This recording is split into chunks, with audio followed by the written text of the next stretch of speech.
ఈరోజు జరుగుతున్న పార్లమెంట్ ఎన్నికల్లో మహబూబాబాద్ బీఆర్ఎస్ అభ్యర్థిని సిట్టింగ్ ఎంపీ మాలోతు కవిత గారి కారు గుర్తు గెలుపు ఖాయమైంది.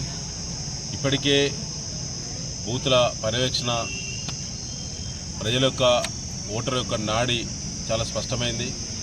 ముఖ్యంగా గత 4 నెలల క్రితం జరిగినటువంటి అసెంబ్లీ ఎన్నికల్లో కాంగ్రెస్ పార్టీ ఇచ్చినటువంటి 6 గ్యారంటీలు 420 మోసపూరిత హామీలకు మోసపోయినటువంటి ముఖ్యంగా మహిళలు, రైతులు తీవ్రమైన ఆగ్రహంతో కాంగ్రెస్ పార్టీకి వ్యతిరేకంగా కేసీఆర్ గారు ఉంటేనే తెలంగాణకు శ్రీరామ రక్ష, కేసీఆర్ గారి వల్ల మాత్రమే, బీఆర్ఎస్ పార్టీ వల్ల మాత్రమే సుభిక్షమైనటువంటి ప్రశాంతమైనటువంటి సంక్షేమ పాలన, ముఖ్యంగా వ్యవసాయ రంగానికి, మహిళా సంక్షేమానికి ఉపయోగపడుతుందని చెప్పి చాలా స్పష్టమైనటువంటి తీర్పు ఇస్తున్నట్టుగా మాకు అర్థమవుతా ఉన్నది.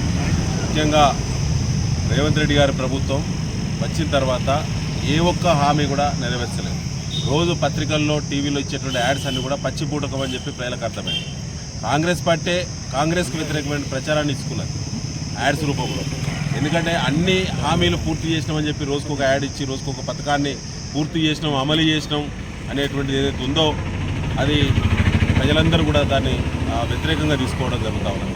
ముఖ్యంగా వ్యవసాయ రంగం గత 10 సంవత్సరాలుగా ఉన్నటువంటి 2 పంటల సంస్కృతి కాంగ్రెస్ పార్టీ పుణ్యాన మళ్ళీ ఒక్క పంటకే పరిమితమైంది. ఇవాళ ఎండాకాలం పంట, యాసంగి పంట పూర్తిగా ఇవాళ చేతికి రాకుండా అయింది. నీళ్లు లేక, ప్రాజెక్టుల మేనేజ్మెంట్ రాక, కరెంటు ఇబ్బందులతోటి ప్రజలందరూ కూడా దశాబ్ద కాలం క్రితం ఉన్నటువంటి పాత పరిస్థితులను గుర్తు చేసుకుంటూ ఉంటారు.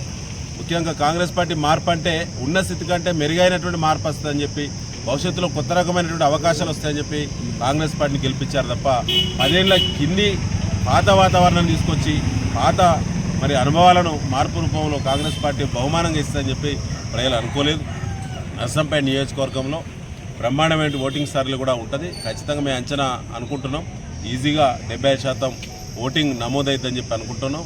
ముఖ్యంగా మెజారిటీ ప్రజలు నర్సంపేట నియోజకవర్గంలో గతంలో మేము చేసినటువంటి సేవలను గుర్తు చేసుకొని మెజారిటీ ప్రజలు ఆనాడే ప్రాజెక్టుల నిర్మాణం జరిగింది, సరిపడా నీళ్ళు ఇచ్చారు, మంచి కరెంటు సప్లై చేశారు, అనేక వెల్ఫేర్ యాక్టివిటీస్ వచ్చినాయి, నియోజకవర్గానికి సంబంధించిన అనేక ప్రత్యేక పథకాలు వచ్చినాయి, రోజు ప్రజలకు అందుబాటులో పాలన జరిగింది, నీతివంతమైన అరాచకం లేనట్టు పాలన గతంలో కేసీఆర్ గారి నాయకత్వంలో అందించినాం.